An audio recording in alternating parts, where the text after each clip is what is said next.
Hi, everyone. Welcome to our 2023 Directors Close-Up Spirit Awards edition. I am Maria Raquel Bossi, Senior Director of Education and International Initiatives at Film Independent. Before we start, we'd like to thank our general sponsors for making this experience possible. The Directors Close-Up is supported by the Directors Guild of America, SAG Indie, IMDb, and the Wallis Annenberg Center for the Performing Arts. Additional support has been provided by Film Independent Spirit Awards principal partner IMDb and official partners Bullet Frontier Whiskey, Fiji Water, and Green Slate. Tonight, we're joined by this year's best new non-scripted or documentary series directors to explore their work and provide insight into non-fiction storytelling on a large canvas when you're not restricted to a 2-hour running time. Here with us are W. Kamau Bell, welcome, of We Need to Talk About Cosby. Welcome. Where are you? Oh, there you are. Thank you. Thank you for being here. Then we have Gabriela Cowperthwaite of the Children of the Underground. Hi, Gabriela. Nice to see you. Hi, Maria. Thanks for having me. Wonderful. Ted Gesing, also from Children of the Underground. Hi, Ted. Welcome. Hi, thank you. And Andrew Renzi of Pepsi, Where's My Jet? Hi, Andrew. Hello. Great to see you. And last but not least, Nanfu Wang, Director of Mind Over Murder. Hi, Nanfu. Hey. Welcome. I want to congratulate you all for these beautiful, amazing films you have made and for being here tonight to share your insight with all of us. Our moderator, I'm very excited that Diane Becker, the producer of Navalny, agreed to moderate this session, which I'm sure it's going to be an amazing conversation. So welcome, Diane, and take it away. Enjoy the session.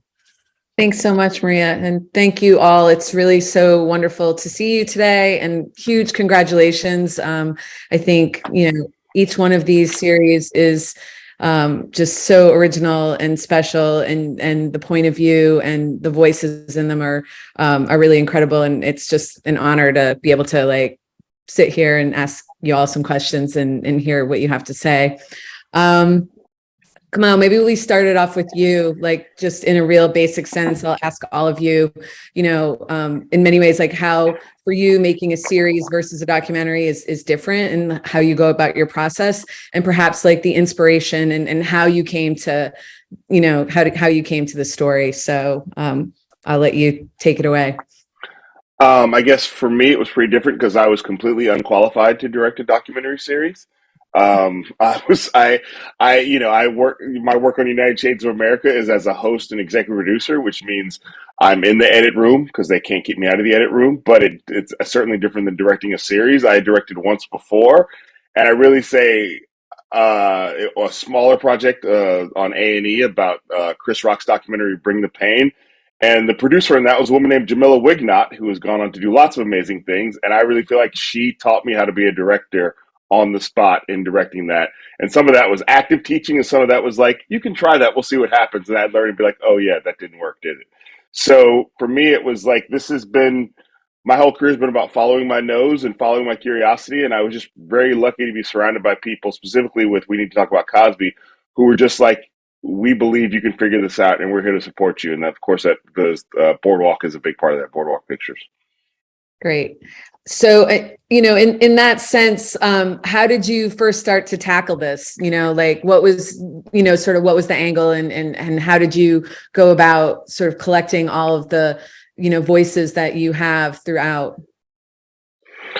It was really a very organic process. As I say in the beginning of the series, which was not the plan. It was not, the plan was not to have me narrate any of it, but it just it was a very organic process. And so, as a kid who was born in the early 70s and grew up in Bill Cosby's America, and specifically as a black kid, and who tuned into the Cosby Show because he felt like he was a member of the Huxtable family, and then as a young black man who decided he wanted to be a stand-up comedy, my whole life to a certain point had been sort of following the example of Bill Cosby. And then, at the time that my career broke, it was the same time that like a lot of the stories came out of the survivors. And so I was wrestling with this question about what do we do? What do I personally do with all this Bill Cosby that's in my head and in my soul when I know the truth of the survivors? And, it became a question that I, wrestled with when people would interview me and say, who are your favorite comedians? And I would say, like, do I say Bill Cosby? Do I not say Bill Cosby? And then in a very general way, like it started out as a conversation with me and Andrew Freed and Jordy Wynn from Boardwalk about like they're wrestling with it too in their way from a different experience. And then once we started working on the project, it just really became about honestly who was ready to have the conversation and who would sit down in the chair. And I'm really fortunate that a lot of the work I did with United Shades led people to feel like they trusted me because they felt like they knew me from the work I'd done on that CNN show. So it was I couldn't have done it without that previous work, but I didn't know that previous work was leading me here. And then it became about like finding out, oh, way more people said no to sitting in the chair than I thought would say no. And then it becomes about, well, that means the people who showed up must be the most awesome people because they're here. So it gave everybody more time to talk and more time for hopefully the audience to connect with them. And it really early on became about trying to figure out how do we let the survivors talk, but not just frame them as solely survivors of their time with Bill Cosby, and see them as funny, intelligent, sarcastic people who have interests outside of whatever this is about. And so that became a really important part of the process.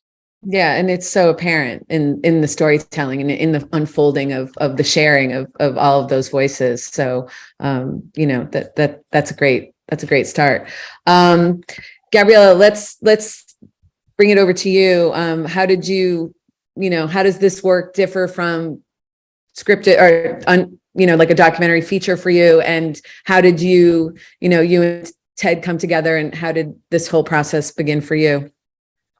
Yeah, I came at it actually essentially through Ted, who sort of, I feel like, unearthed this story about this woman, who Faye Yeager, and she ran a children underground, based on kind of her own trauma and her own past, and I sort of came to understand this story about this woman who ran essentially an underground for kids who were in abusive families, allegedly abusive families in some cases. And she was able to kind of kidnap, right? Take the kids and the moms. And in most of the cases, it was the mothers, and hide them in a series of safe houses, thousands of safe houses now across the globe that are existing. And that there's like this entire underbelly, of this network. So when I learned about this, I couldn't believe that I didn't know about it, and I had never heard anything about it. And so for me, it kind of, like I think all of us, it's a series of questions, right? Like that's how you delve into kind of any one thing that you do in documentary, is you just have yourself personally, you have so many questions. And in, Kamau's case, it's like things you're reconciling, in my case, it was just, how could this have gone on? How could this be such an insidious world that we require an underground? We require people to be like kidnapped, in order to keep them safe. And so Ted unearthed that story, kind of brought it to the fore, brought it to Story Syndicate. Those folks got in touch with me and said, would you like to direct? And for that moment, from that moment on, I was hooked. I mean, it certainly differs quite a bit from the feature world, which I think a lot of these folks on this call can attest to, but it's you just need so much more help. It's really that simple, just boots on the ground. You need, folks on every single episode. And I was used to working kind of a little bit on an island, with my past features. And so it was exciting to be able to share the work, and to work with so many talented people. Yeah, that's a great segue for you, Ted. Like, can you talk about, when you and Gabriela got together and like you sort of like finding the story and your process in terms of like getting it to Story Syndicate, and just then how the collaboration between you all kind of began, and how you sort of began to unpack that in the sense of like, okay, we're together and now we're going to figure out how to put this puzzle together. Yeah, of course. It was, it was a story I'd sort of had on my back burner for several years. I've done a lot of, my background is mostly producing, directing episodes of anthology series. I haven't directed a feature doc, and often I had just gotten a producer credit. And so I've done a lot of true crime and had stumbled across a missing kid case where law enforcement told me off the record that they had considered the possibility that the kid had gone into an underground. And ever since then, I'd sort of researched it and wanted to know more about that. And at some point, latched onto the central character of Faye Yeager and realized there was potential there, and developed it further with Story Syndicate. But it was a big step turning it into a series. To get back to your original question, it was a big story from the get-go. We knew it had a lot of potential. There were a lot of angles to pursue, and we thought it justified several episodes. But it was managing a whole infrastructure and finding ways to run that in creative ways, and for Gabriela and I to be, simultaneously making this story together and finding ways to collaborate creatively and come to terms with it all. And it was interesting because it certainly changed a lot from my original conception, but all in ways that I think just like vastly improved the storytelling and turned it into a really emotional series that I'm proud of. So that's great. Andrew, also known as Renzi here. I feel like I was living under a rock in the 90s. I remember this story and yet I don't. And then as I was watching this, I was like, how was I not remembering this story? Was I just not watching any television at all or any commercials? It was like such a revelation. Can you talk about how did this particular story begin? Yeah, you're not alone. Like I grew up in the 90s and I didn't remember this. Like I remember the Cold Wars. I remembered what it felt like to see famous people suddenly advertising products. I remembered that. I remembered when like, oh wow, Michael Jackson is talking about Pepsi suddenly. This is different. And so I remembered all of that. But then when I heard this story, I think I was at a moment in my life where, and for better or for worse, I've always been kind of someone that just likes to take risks and likes to kind of like see where I end up.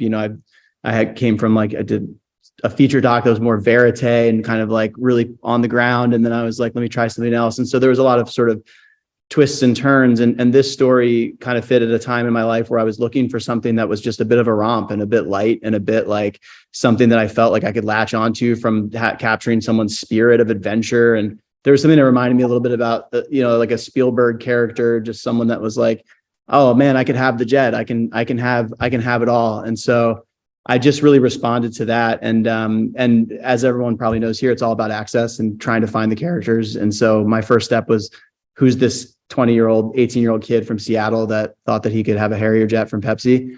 And it was all about just finding him and then finding the next person. And then Michael Avenatti came into my life, and it was just sort of like, it all felt like it made sense because of the strange kind of twists and turns of the story. And just like Kamau, actually, we both worked with Boardwalk, the same company. And I think that what I really appreciated about this process was that I never had to give up that kind of like adventurous spirit that I just kind of try to have when I'm making my stuff. I just was able to feel like I was making a show for Netflix, but that at the end of the day, I was like on the ground running around trying to find Michael Avenatti on house arrest, and I really do attribute that to the people that gave me those resources. So, despite it kind of being sort of a formatted doc series for a major network, it always felt a little bit a little special and independent in that way, which I love.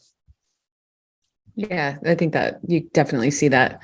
Nanfu, obviously I know you and I know your work, and your work is so personal, and this feels so different, like from a departure from what you've normally done in the sort of feature doc world. And yet your voice and your point of view is so on display. Anyone that knows your work can just feel it in the fiber of the series. Can you talk about how you came to this and sort of the difference, that some of the differences, of doing a feature versus a series like this? Sure. We're talking about, Andrew and you were talking about, do we remember this? How do we not remember this?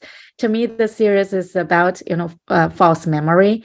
And my interest in the subject matter dated way back in, when I made my first documentary, and I shot it in 2013 and showed to the person that I filmed with in 2015. And she was watching the finished film and she was like, yeah, I remember that moment. I remember this. I remember that. And I stopped her and I said, that part I edited and I changed the chronology. What you remembered is actually, wrong. And this is the film version. In reality, the things happen differently. And she rejected that version. She's like, no, it is how the film is. And I said, no, I edited it. I spent so much time with it. And she was not convinced. She said, but it's my life. I lived it.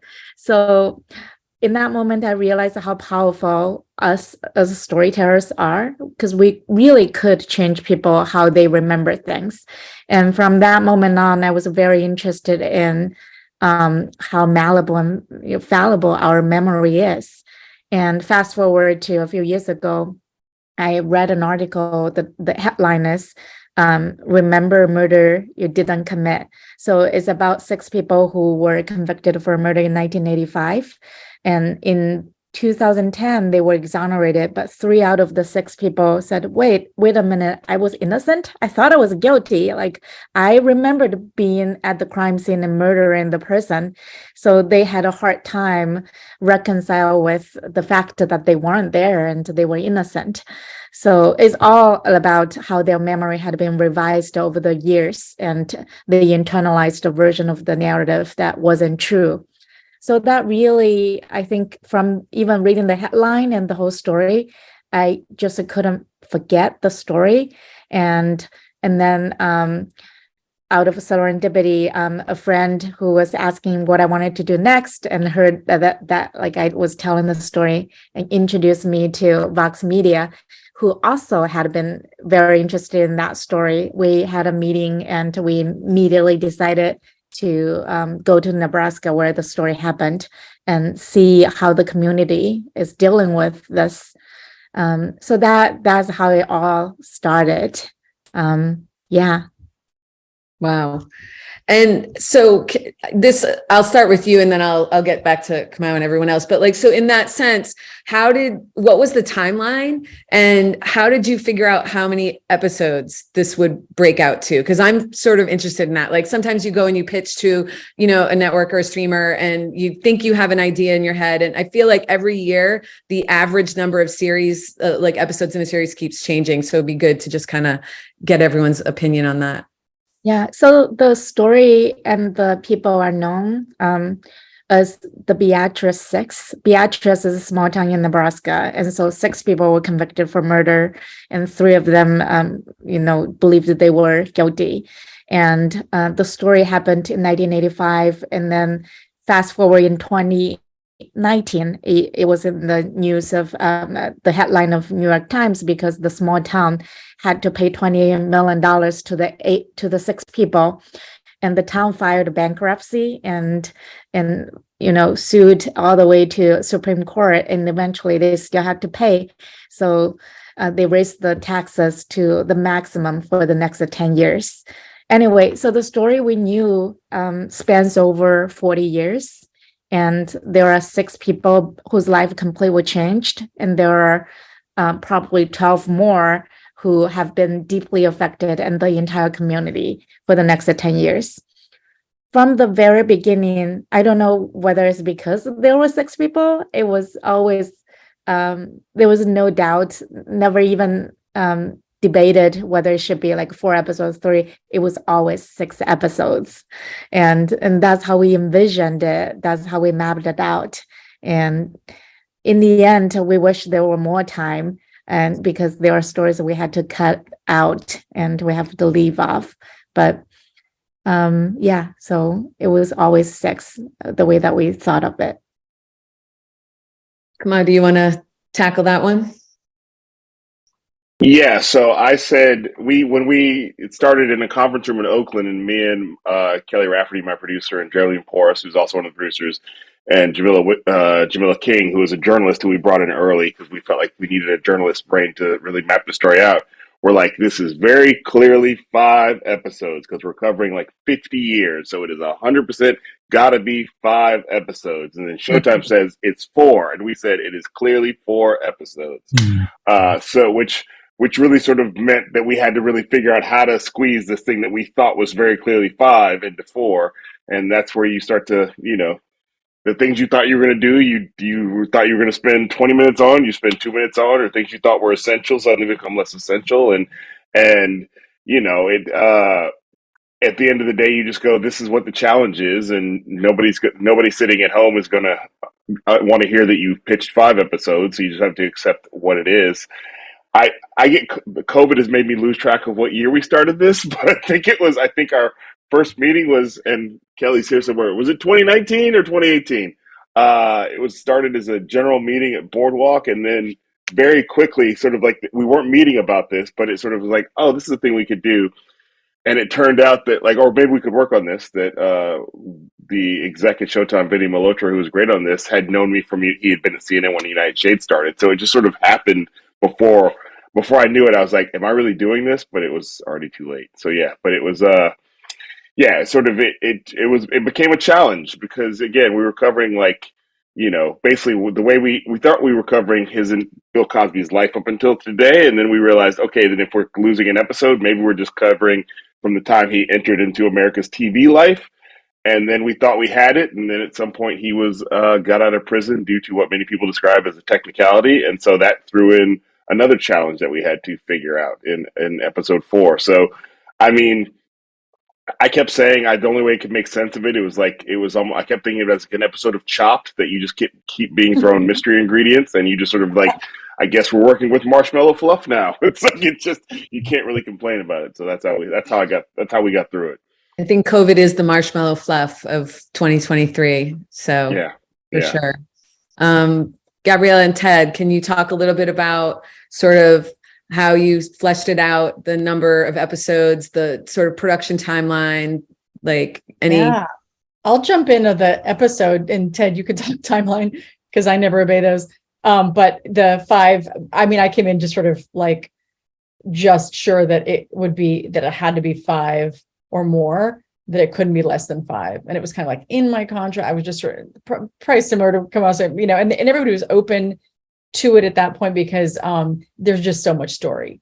There's just so many people, so many characters, and then like movements, like world movements that were happening at the time in terms of what were people doing about child abuse at a certain point of time, the stranger danger thing where we all grew up thinking if something terrible were to happen to your kid, it would be a stranger in the park. And then, then these PSAs come out telling you to be careful of the stranger, and then understanding that actually, like, incest, which is really what we tackle in this series, happens inside the home, and it's very wealthy people, and it's very, it's just it's not what you think it is. And so really there was just so many things that we're trying to cover.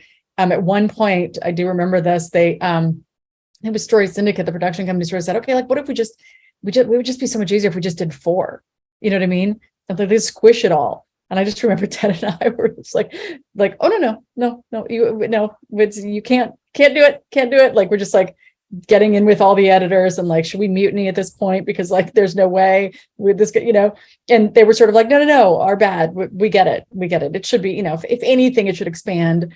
And so, yeah, I mean, I think the bigger conversation around this type of thing is that like we had enough important and kind of compelling information to be able to keep 5 or more, and so like one of those sort of knee-jerk reactions I have to conversations of like, just squish it down, who cares about blah blah blah, who cares about, lose that person.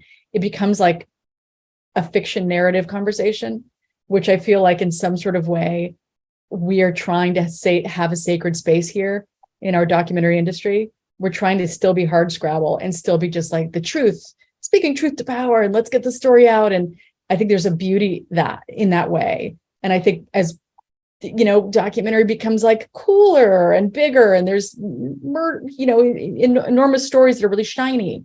And it didn't used to be that way as much. It was you're begging people to watch your documentary, and now they're kind of dime a dozen. And it's like, as that happens, like I always sort of want to make sure that my fellow documentarians are like fighting back against things like, people are just going to stop being interested, in this if you don't take this person out, or if you just, we need to keep this moving. Like, I get it. Those are things that we sort of know intrinsically anyway in the creative world. But I think that, like, look, a story is, the backbone of these stories are completely rest on authenticity and truth, and the integrity of these characters who are giving everything, putting their lives on the line to be in your documentary, and then to sort of just ditch them as though, they don't meet the economic, whatever need at that time, is something we just want to be careful of. So anyway, yes. It's hard though, right? Because it's kind of like, I mean, was there ever any conversation about like, this should just be a standalone film, right? Like, cause that's what I'm also sort of fascinated by, that idea, like what things become series and what things naturally just seem to fit better in like a 90-minute to 2-hour window. Right. And that's like those are tough decisions to make, right? Because there's, it really affects the creative and how you go about the point of view and sort of telling of the story too. I think that's right. And I'm sure everybody could speak to that too. I think, I don't know what the hard and fast rule is, but, there was so much, in this subject matter, I would say, just in general, where it wasn't just sort of one character. It was an entire sort of world we felt it would be beneficial to uncover. And, you have like bumpers, and you have like, oh my gosh, I have a feeling that people will continue watching into episode 2 because of this crazy thing that happens in episode 1. It kind of felt like the infrastructure could withstand the series as a result of that. But yeah, the call was made before I came on. FX was, attached. Right. So then that's a good segue, for you, Ted, like in that sense of like how you were sort of thinking about it and developing the creative and unpacking all of that. Yeah, sure. It was clear to me as I was developing it that it had that potential, and Story Syndicate talks about that a lot, how they interpret these pitches and determine if something does have that potential architecture, if there are enough twists and turns, not just on a plot level, but on like a fundamental thematic level where you could organize, a whole episode around an idea, if that would lend itself to a series. And in the early stages, there was back and forth about 4 or 5 and that sort of thing. And then there's another element to it, which is just this constantly changing business world, which is even, more in flux now. We should pour one out to Showtime in this call.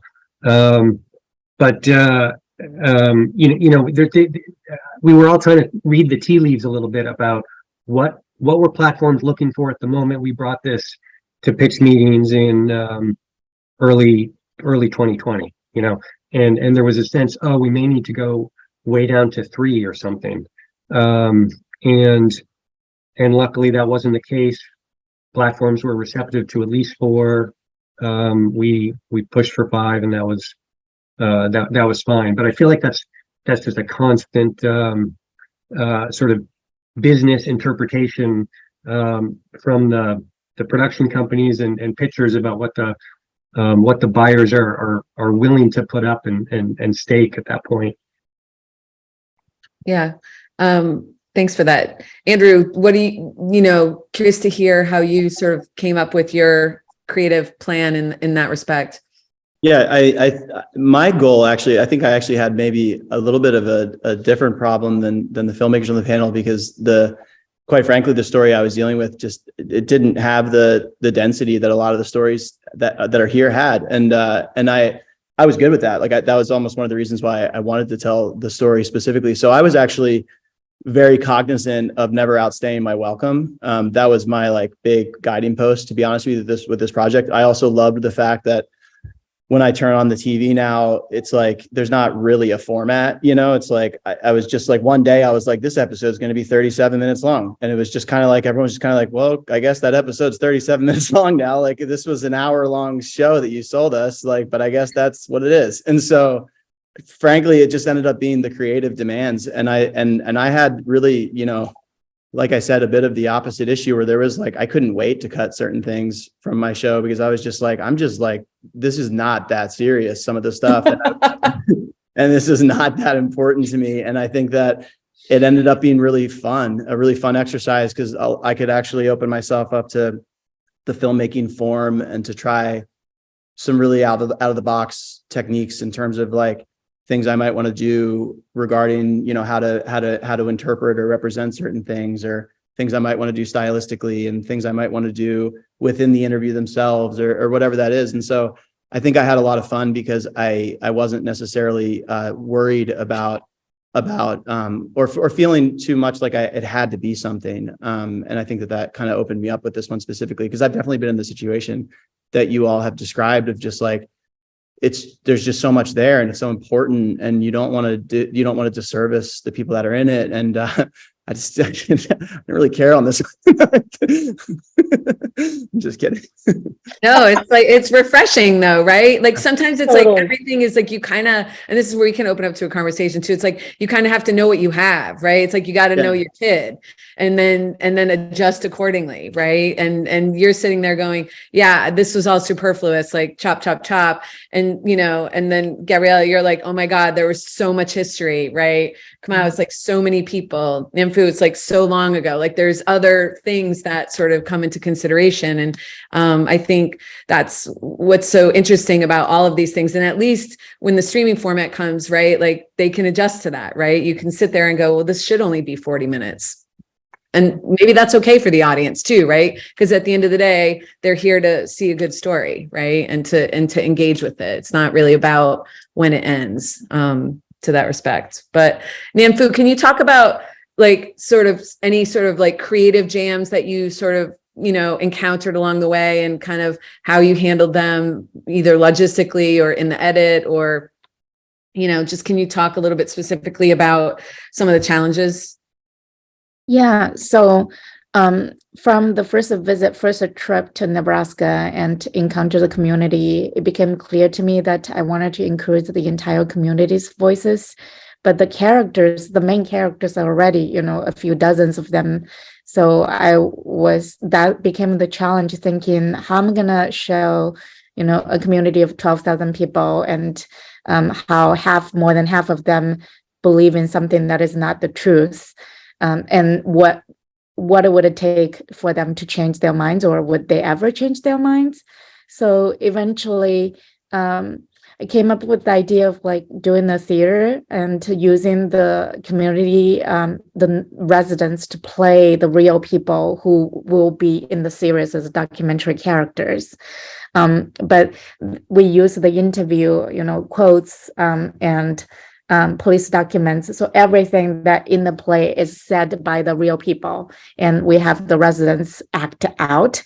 And so there are two sets of people and two play in the story. One is the real people telling their own story, and then there are the residents who know them, who might have crossed a path with them in the same community, acting in their roles.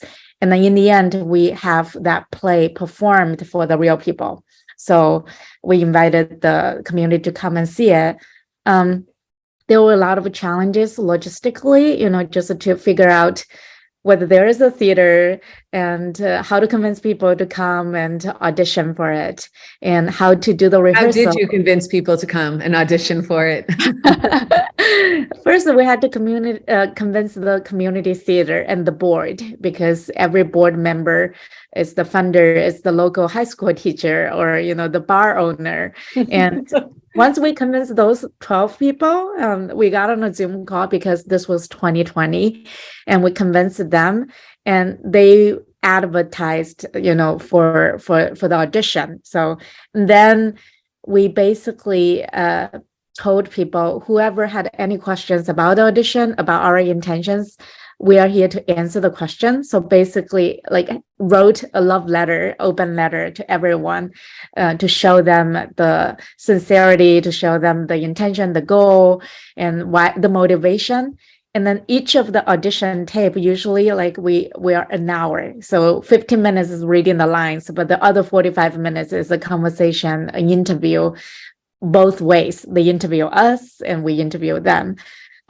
So to figure out how to do a play and do the performance open to the community is 300 seats, and do that during COVID, and do the rehearsal of 16 actors. Every night we rehearsed for about 8 weeks, and 2 weeks is on Zoom, but 6 weeks are in person. So we were there in Nebraska, and how do you have everybody masks and testing and do it every night? Those were all logistic challenges. And I think creative challenges is these two storylines. One is the documentary itself, one is the theater production, and how to interweave them, and also how to have the players playing out the whole story while we are also unfolding the story in our series, and how to not have one get ahead of the other one, and how have them play off each other and be a commentary on the story. That's a constantly, trial and error, like as we show a little bit of play scene and then show the real life, the story that we tell. So that's something that and a ton of footage, because we filmed the rehearsal every night, 4 hours for 6 weeks. So even the play thread has hundreds of hours to go through. Which begs the question about editing and unpacking all of that. Like, what was your editorial team and process like for that? Because that sounds extraordinary. Yeah, that's definitely a thing. Like, from the beginning of the post-production, even beginning of production, is a constant, discussion. And I believed that we didn't need one editor for each episode, because this is such a continuous story and it requires such deep knowledge about the characters, about the events, about the details. But also then there is this challenge of if you can't have one editor for 6 episodes, because that would take probably years to figure out.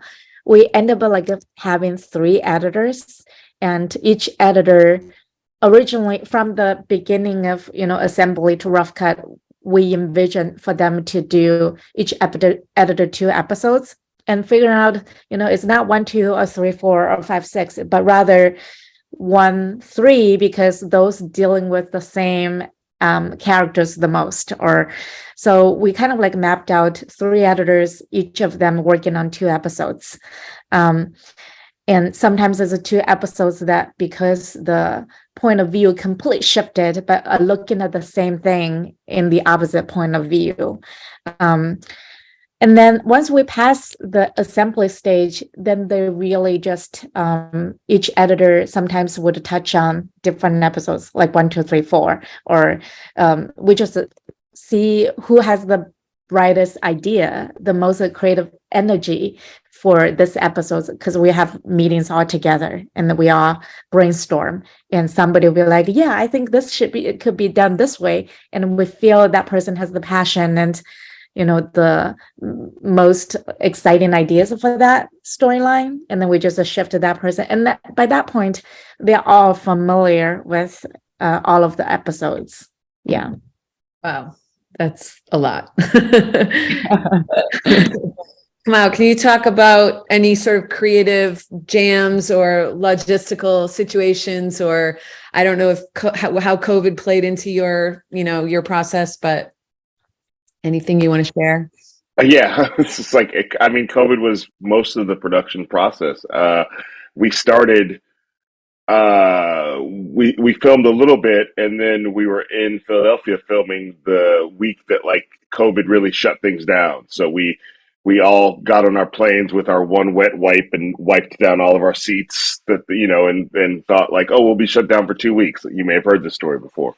And so then there was a period of like doing nothing, and then there became a point of like, are we done with this? Is this there? And there have been a lot of, I don't know how many, but a lot of Cosby documentaries specifically that have been out there, that have filmed, that have been shelved for various reasons. And so I sort of thought maybe this is just, maybe that's just what happens with these. But then we sort of slowly turned the engine back on and ended up filming a lot of the interviews over Zoom. It was weird because sometimes subjects would show up excited to talk to me, not realizing I wasn't going to be in the room, and you had to sort of navigate that. And then there was also the fact that like in the middle of us sort of starting the engine back up, the summer of 2020 happened, and the racial reckoning. Yes, I'm using these fingers. And it became about like, we're working on this thing that is in part about racism in America and how we respond to it. And so we had Zooms that were like, okay, everybody, we're just going to put the film aside today and just talk about how we're all in our houses seeing this happen on TV, and sort of like have a moment of just like really connecting about that. And so really, I mean, the biggest challenge was like trying to repeatedly remind everybody that we're all human and we're going through incredibly ridiculous and challenging scenarios.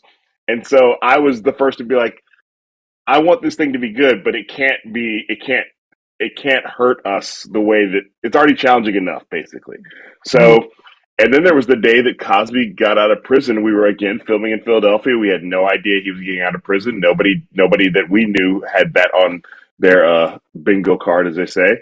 And we were in Philadelphia, and he gets let out of prison, and it goes from like he's going to be let out at some point, he's going to be let out today, he's out of prison, and we're in Philadelphia, and it's like suddenly they just sort of turned the cameras on me because it was like, Kamau does this, he's on camera, and so I was in the thing in a way that I wasn't anticipating. And it became like that was a day where we had a Zoom about the fact he got out of prison that had nothing to do with production, that just had about like, we've all been working on this thing for months now. We've been staring at footage of this man's face and been editing footage of the survivors talking about this. And this is the biggest news story right now. And nobody knows we're working on this. So again, it became a meeting or a Zoom that was just about how we were feeling, not about how is this going to affect production. And so I think it was really important to, and Boardwalk was supportive on this, to allow, sometimes it's not about the making of the thing, it's about how the thing is, how the world is affecting your ability to make the thing. Mm-hmm. Yeah. And I mean, I think you feel that in the fabric of it too. You know what I mean? Like sometimes you can sense the emotion that it took to create something like that too, right? And especially during that time. What were some of the sort of editorial kind of challenges that you had, other than it was COVID? Yes. It was COVID. Yes, it was COVID. I'm sorry to focus on that. No, I mean, I can't wait till we don't have to talk about that anymore. But it actually, I think it's made all of us a little bit more resilient and stronger in terms of how we approach problem solving, which is all filmmaking is at the end of the day, right? I mean, I think the biggest thing I think creatively that COVID has done in a good way, which is weird to say, is that people's ability to take in different types of footage has expanded. So that you can actually throw a Zoom interview in the middle of something and nobody goes, it doesn't suddenly feel cheap to the viewer. I think that is actually very helpful, that you can sort of make your film in a lot of different ways because people understand. We're used to seeing celebrities on Instagram Live now, so it doesn't feel weird if you see it. So that's one thing. But so the editorial challenges were like, way more people said no than I expected them to say no to sitting down in the chair and talking to me.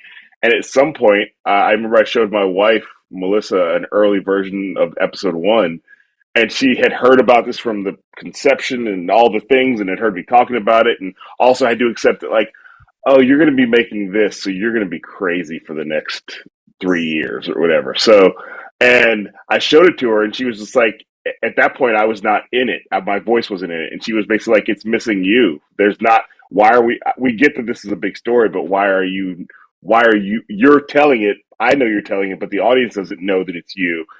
And I was like, "Oh no, you honey, you don't understand how this works. I'm a director now." And then I got that same note from people at Boardwalk, from people at Showtime. Again, pour some out for Showtime, who was an incredible partner through this. And people who worked on this project are not there anymore, which is a tragedy. Shout out to Zoe and Vinny. And I sort of heard from everybody else that I needed to like put myself into it more, which I already knew that by the nature of this thing that I was putting myself on the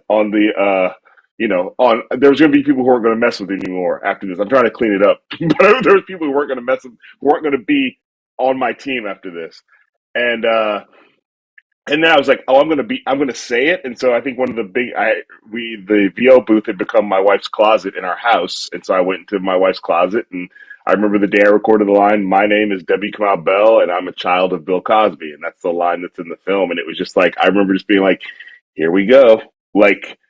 At this point, I can't hide and pretend like it wasn't me who made this. And it was just sort of from that point forward, it became like, you just sort of like this. This is my thing. I'm the face of this. And if that's the case, I got to put everything into it I can. Yeah, it's a creative leap. I mean, not to veer off, but I helped produce Jonah Hill's documentary Stutz this year, right? Which he went through that same process, right? Where it took him time to come around, and it's so organic.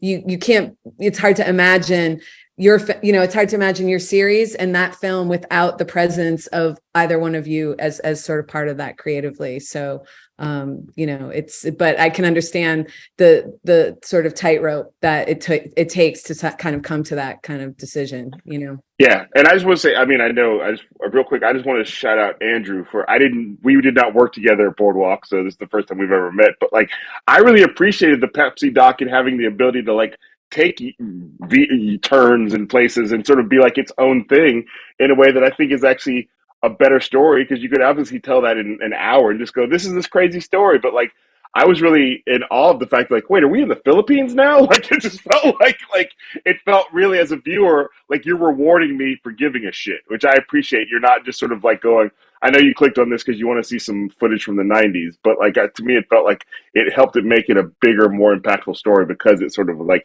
suddenly we're in the Philippines. And I also went to the people at Boardwalk you worked with, like, how come I didn't get to go? Anyway. So.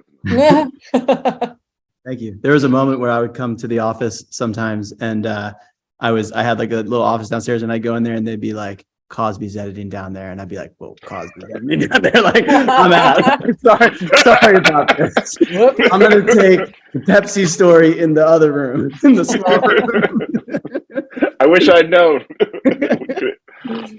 Andrew, since we're kind of pivoting to you for a minute, can you unpack any sort of like creative roadblocks, challenges, editorial, anything you want to share, how you decided to put the Philippines in your film?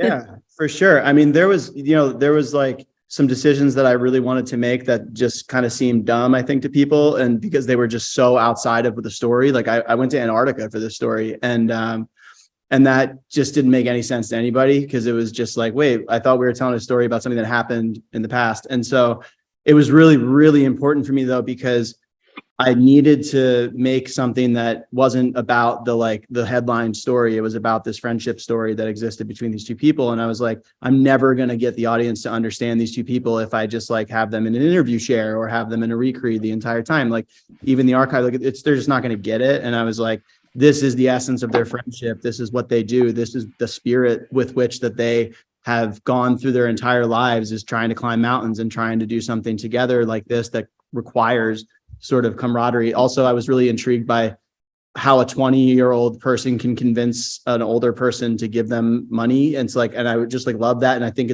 mountain climbing is a really good sort of metaphor for that, because when you're on the mountain, it doesn't matter. Like the age is pointless. It's like the 20-year-old kid was looking after the 45-year-old kid on the mountain.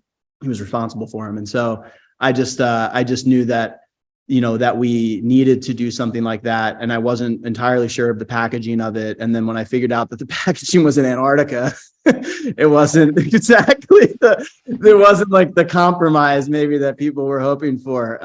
But again, I mean, I don't know, like, I just, shout out to all those people that we've been talking about, me and Kamau, and also to Netflix, my partners, that it was just like it could have been a creative hurdle that would have been heartbreaking to me. And instead it ended up being like the experience of a lifetime that I think served the movie quite well, or the show quite well. So. Great. Gabriela and Ted, can you sort of take us through some of your creative roadblocks, or like, how did you get sort of access and pull archive and, some of those production questions? I'll talk about Faye for a second. Ted, Right. our fearless leader, who the entire series is about. I mean, I think just, was in, and then got angry for some reason that Ted had a conversation with her she wasn't very happy with, and then decided to stop being in the show. And this is we were on our way. And so I would call her and she would hang up on me. And then she, I'd be like, oh, Faye, this is Gabriela Cowperthwaite. Just, okay, don't hang up. Don't hang up. Like, I never thought I would say that to anybody, but like an ex-boyfriend. But I was just like, no, don't hang up. Like, and she'd be like, oh, all right, Gabriela, I don't have time to talk to you right now. Okay, click. So just like, she's just as plucky, and it was just such an insane process. So I would say that, like, that was probably the biggest hurdle, is like, is she going to do it? Is she going to do it? We were making the thing without her at this point, and just she has tons and tons of archive that I feel like Ted was kind of the master of digging up. And so we had the show, but like, how can you not have this woman, who the entire thing is about? So that was, I feel like, a political issue, in so many ways, of just like how to talk to her the right way. At one point, I finally got her on, and we stayed on the phone for 3 hours, and I flew down there, and then the truth, she never agreed to be interviewed, but she did agree to an audio interview. So like, I was in a diner. She had to be a crowded diner. I mean, she's got an FBI file, a 2,000-page FBI file. So she just refuses to do anything unless it's kind of incognito. And she's 85. And so we're in this strange diner in a city that I couldn't tell anybody where I was going, and I'm holding whatever, like an iPhone and a film recorder for 4 hours. And my arms are shaking, but I was so afraid I wouldn't be able to pick her up because it was such a noisy diner. So just like little moments like this, which are, they're so hard, but they're exactly why all these people on this Zoom are doing what we do. Like, we are so comfortable. Like, it's almost like we're more comfortable when you throw these things at us, I guess. Right. Like, and so that was big Nanfu. The other thing I would say about just, logistical stuff, like, I'm in LA, the team was in New York for the most part, the editors and everybody. And I just sort of realized that, and I would say this for just every project that, we did all of them, that everybody here worked during COVID, is just sort of this like remote style of working. Like, I get it that you want to be home, and that, that we had to do it. But to me personally, that was really, really challenging. I feel like being in an edit and it is something, there's something about being in the room. And there's something about, almost treating it like it's an extension of production, rather than like you're screening for financiers or something, And so I felt like I was just like watching someone's latest cut, or doing something, in this kind of armchair, like judging, you can get a lot done on Zoom, right? Like, it's like we've all sort of kept going, but there is something very organic about sitting in an edit room with your editors, with your story producers, with the director, with the team, and having these organic conversations about the story in these moments. Like, there's always something that comes out of that. That's right. Is not coming out of I think that's exactly it. And solutions, like, really, solutions have to do with like, okay, try this. Oh wait, let's try, oh, that's it. Let's try this piece of music. And like, it's so immersive and so like visceral and interactive. And so I missed that for sure. And I think that everybody did, when everybody was at home working out of their homes, and we were just on these Zooms, and we were so looking forward to being on a Zoom together, just looking at each other's faces. It was like, oh, we should be in a room together. So that was challenging for sure. Yeah. Ted, do you have any? It was really, that was really frustrating, even for the New York team. And, we realized at different stages what we had lost along the way. Like, certainly creative stuff in the room, but also just sort of momentum at times, and various elements of like being a good team leader. Like, we had a big staff we built for this, and I at the end I just felt shitty at how many lost opportunities it had been for the PAs and AEs. Like, they learn so much when they're in the room and hands-on and working alongside people and observing. So that was definitely a big creative challenge. Access on this beyond Faye obviously was her own juggernaut. In the end, I kind of feel like it was probably a better series without her. That it being a right around in certain ways gave us opportunities that we would have had a lot of challenges with her 40 years after she was in her heyday. But there was also just constant access issues because by nature of the stories we were asking people to tell, it was months and months of pursuing lots of victims and families and getting hung up on, and it was really amazing and very brave of the women who did go on camera to share as much as they did. Yeah, I mean, I would say the emotional labor that your show has, and Nanfu and Kamau, like all of there's a lot to unpack for all of those stories emotionally, and I would imagine the sort of the care that we take with the subjects and with the people you're trying to talk to was definitely a huge part of the process and the hurdles. Yeah. Okay, I've got a question from the audience. Nanfu, we'll start with you. If you had to condense the series to one feature-length film, what's the single thread you would boil it down to? That's hard. I think No pressure. I think definitely the theme that we would do is still false memory. I think what would sacrifice is the story would become more black and white, because with 6 hours and with each hour, the luxury of it is we could dive into a specific person's mind, and that person could be the person that most people think is evil. But once we get into his or her mind and understand the motivation and the circumstance and what that person sees the world, we have a lot more compassion and no longer sees the person as, or use the label as whether this person is inherently evil or not, because we understood from their point of view. And I think 6 hours allowed us to do that. And in the end, you are being dragged, like pulled and pushed because you're torn to judge these people, because you understand the opposite point of views and can have empathy for all of them.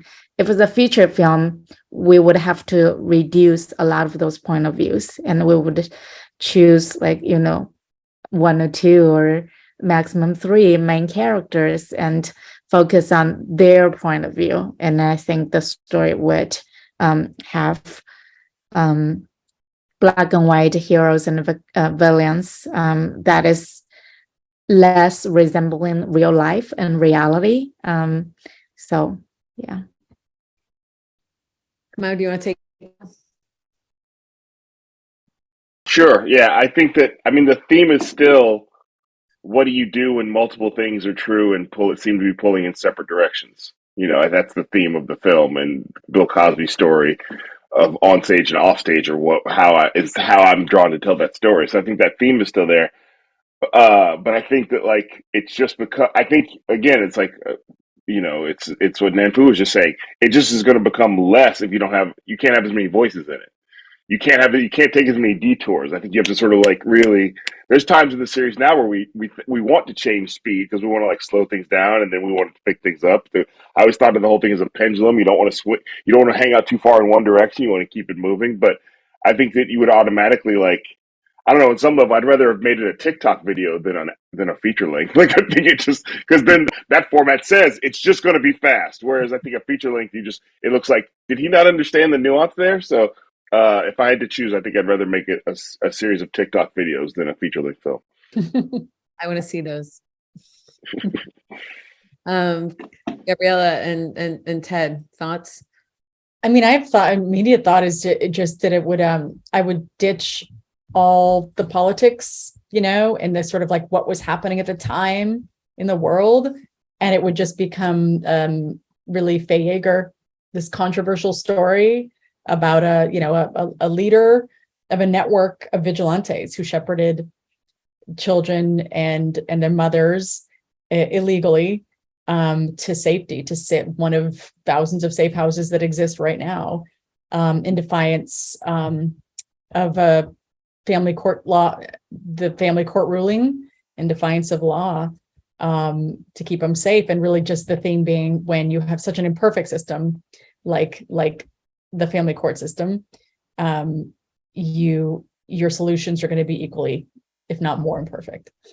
Like the duct tape is not great when you start off with a system that's that flawed. And so it would just really be about Faye Yeager, her movement, and the victims and the people who are in hiding, who have come out, some of them, to talk about it, and focusing on that.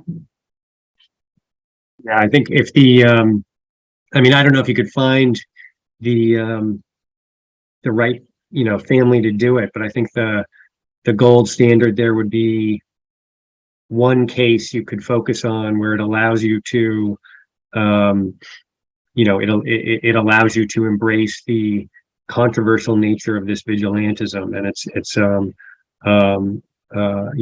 one case where you could in some way capture both sides' perspective. We never really found one family that did that, and shy of that, I'm not sure. I think it would be very difficult to execute as a feature doc. Mm-hmm. Andrew? Yeah, I think it probably would have had to be just much more fluid. I think one of the things I'm really drawn to in this format specifically, and it's like, I think HBO still just kind of has it the best, because you'll see something and something will finish and you'll be like, what the fuck? And then you have to wait a week to figure out what happens. But then the week later, you're like somewhere else and they don't even bother with it for like 30 minutes. And I think that that's a beautiful thing about our format, is that I could end an episode with something and then be in the Philippines at the beginning of the next episode, and it doesn't matter. You can get away with that. In the film, you really can't get away with that. I mean, you can do anything you want. Like, I think that's probably the name of the game here, is like, it doesn't really matter. You go for it in the film too, but it's just, I think that our appetites now with films, it's like very much a point A to point B experience that people expect to be on, and they expect to be on that ride, and they want to stay on that ride. And as soon as you get that detour, you run the risk of having people feel as though you're making a decision that they're not on board with. And so there's a lot more freedom, I think, with these types of stories, I think, in the format that we told. So, I mean, there's no question that you could do the show that I made in a film. Like, if someone could do it, I just think it just wouldn't have the spirit of what it was that I thought was kind of the most interesting aspects of it. Mm-hmm. Yeah, for sure. And I'll stick with you, and then we'll go around one more time here. So, do you have advice for anyone who wants to pitch a project, or did any of you shoot anything as like a proof of concept when you were going out and setting it up? Anyone? Andrew, you want to take that? Yeah, for sure. I can say that, like, the way that I've kind of always done things is to try to go and shoot something or try to go figure something out. And this was an example of a story where, because it doesn't require too much at the start. It requires curiosity. It requires the ability to like put some time and effort into trying to find people and convince them and tell them that you're a filmmaker that is going to do justice to their story. And then, if you want to then go shoot something, it's obviously requires some resources. There are people that will support you with those resources if you have a really sound pitch, or you just kind of go and do something. And then, I think that for this particular situation, I just was really, like the itch and the curiosity is kind of what got it going, and it got it going. And then I found partners in Boardwalk kind of after I had figured out what it was that I wanted to do. And they were the people that were then able to say like, well, this can be like a series, because that wasn't me. I didn't know what that meant. I thought I could make them, but I didn't know how to package them or whatever. And so I think it's just really finding the partners that can like do the things that you can't necessarily do yourself, or that can feed off of your own curiosity. And I don't know. It's not really advice, but it's just more just sort of like the route that worked for me was just kind of maintaining that creative curiosity and then finding people that could help push that to somewhere that was then going to become something. Nanfu? Sure. So for this series, we shot for 5 days. We did 5 days of interview with the people, and then filmed 1 day in the community. And we put together a 5-minute sizzle reel and a pitch deck. If anything, I think, quote unquote, advice is what I think was important was to show, definitely the vision of it, and also to be able to answer all the questions that they might have, whether it's the story or the vision, the style. Or for like in our case, I mentioned the play, and it has so many uncertainties and unknown, but I think it's important for them to feel that you have thought through all the possibilities, the story well, and even for the unknown aspect of the project, you have anticipated what are the different ways that you are going to deal with it. And I think that probably is important for the people in the room to hear and to feel that you're confident no matter what happened, you will be able to pull it through. Yeah. Anyone else want to add anything? I would just say a quick one, just about, I think Nanfu was saying it so perfectly. It's like not only just the sizzle reel, and this is just advice, take it or leave it. But it's exactly what she's saying. It's what you're going to get with documentaries. You're going to pitch, you're going to have these visuals, and it's a teaser, right? It's a tempting kind of thing of like what could happen. Have in your mind the most ridiculously egregious, cool possibility, and pitch that version of like, here's what could happen, and here's what we would love to happen, and what we think could happen. And that is that Faye Yeager will be interviewed, and she'll be this and that, and we'll find a real family who's, in hiding, but none of which happened. Right. But it's like that, just get people excited about the what ifs, because that's like why we even do this. You know what I mean? That's why we're all here anyway. And get them excited about the future being a big question mark in that way. And then one that could bear fruit, That's good. Kamau? Yeah, I'm sorry. No, go ahead. No, and I would add to that, I think the biggest questions that I hear anytime, or that we talk about when we're pitching something, is like, why now? Why is this thing something that needs to be made now? Sometimes that's more obvious than others, but not strangely, but with the Cosby doc, when we first started making it, there was sort of a like, I don't know, I feel like I need to make it now. And then the other question is, why me? Why you? Why are you the person to tell the story? So I think those are the two big questions.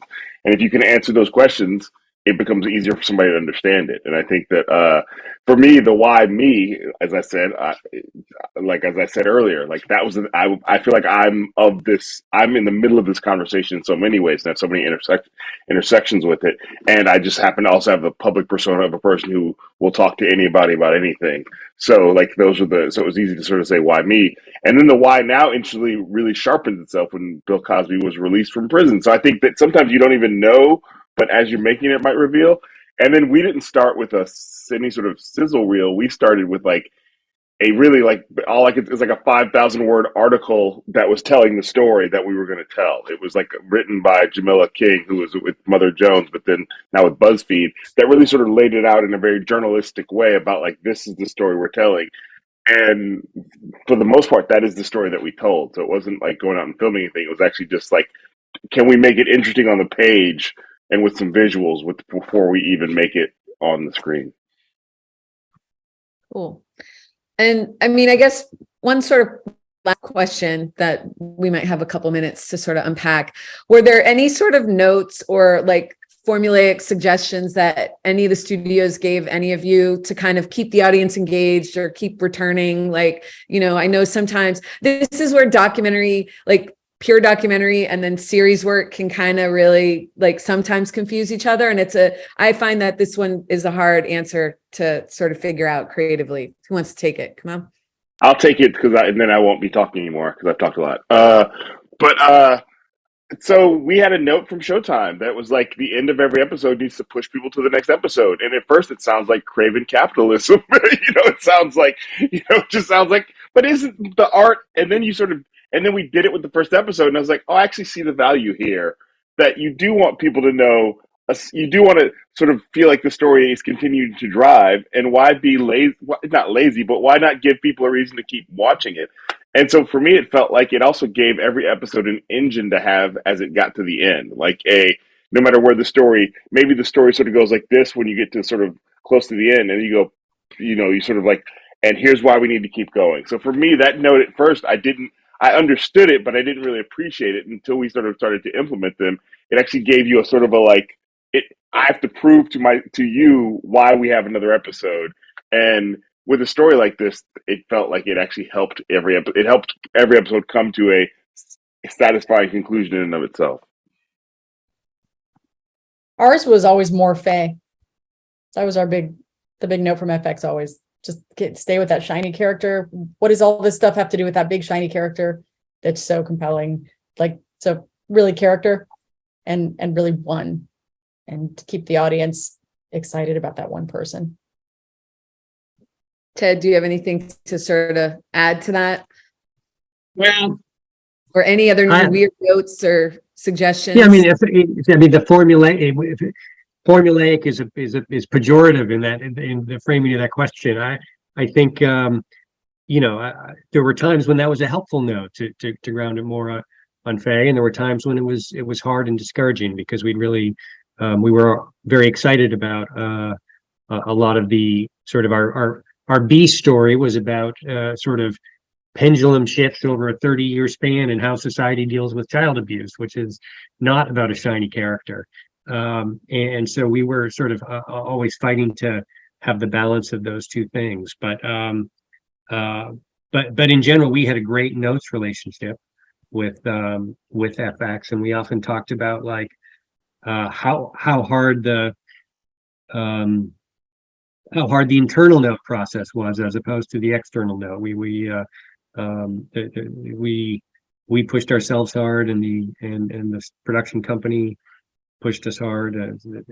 They're strong execs with good notes, and so in general, it was a very easy and supportive relationship with the network.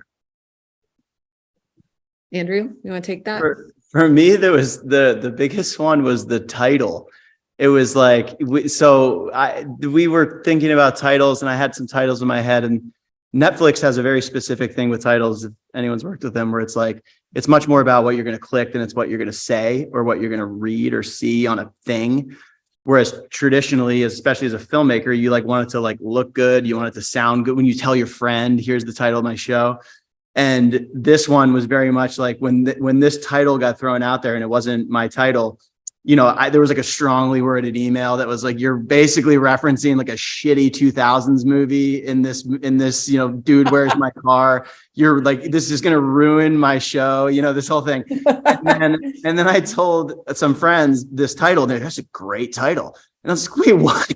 And so I was like, kind of quickly realized like it could have been me, and that there's just such a different appetite for titles now. And for Netflix, it was perfect because it was like, here's it. Just for me, it was like almost this, like the title is going to somehow ruin the quality. And then I was like, oh, one of my favorite things that I saw on Netflix around that time was called like The Girlfriend Who Didn't Exist. And it was the Manti Te'o, thing. And I'm just like, that's really the title, but I was like, this is a great doc. So I think that there was an understanding at that moment from where we are in the world right now of what we do, and kind of just being like, okay, that's where we are right now. Like Pepsi, Where's My Jet is the title with a question mark, is the title of my show.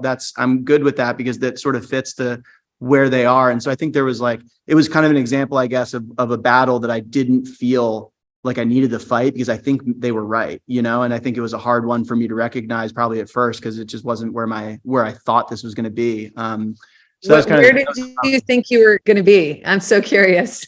there was a bunch floating around. There was like the Pepsi hustle, the Pepsi kid, just things that were just easier to say. You know what I mean? Just things that were like Pepsi Kid. I always liked. It always felt like kind of like Butch Cassidy and the Sundance Kid is what always kind of the show reminded me of. And so there was like simpler titles, but then those titles, the conversation was that they just didn't cause any conflict, or they didn't like, and there's a very specific thing that I was experiencing with Netflix, where like what's kind of understanding their platform, I guess you might say, which is kind of a good exercise for anyone that's going into it, is like the platform is really based upon, finding something and then staying with it and like staying there because people, they're talking about like 15% of people finish shows on Netflix or something crazy. You're like, 15% of people might watch my show that started, like, heartbreaking. So you have to like always figure out a way to try to combat that, I suppose. And that was something that was very new to me in this process. And ultimately, I think something I'm really happy that I got to experience because it's made me like a little bit more economical about my decisions. It's made me a little less precious about certain things. Yeah, that's I think it worked for you. Nanfu, do you want to take us home? Sure. So to the question, yeah, HBO's notes were always very respectful and supportive. So it was never like, you have to do it this way or that way. But in terms of the ending, it is something within the creative team, the editors, story producers, us. We actually had a lot of fun and struggles, fun and struggles, I say at the same time, because when I worked on feature docs, and I think a lot of people would agree that openings and endings are always the most difficult, and always you do it kind of like the last, or you have versions and you keep working on that until the last minute. So with 6 hours, then we have 6 openings and 6 endings, and we feel like each of them needs to be like almost similar, like you're making 6 feature docs and each have that.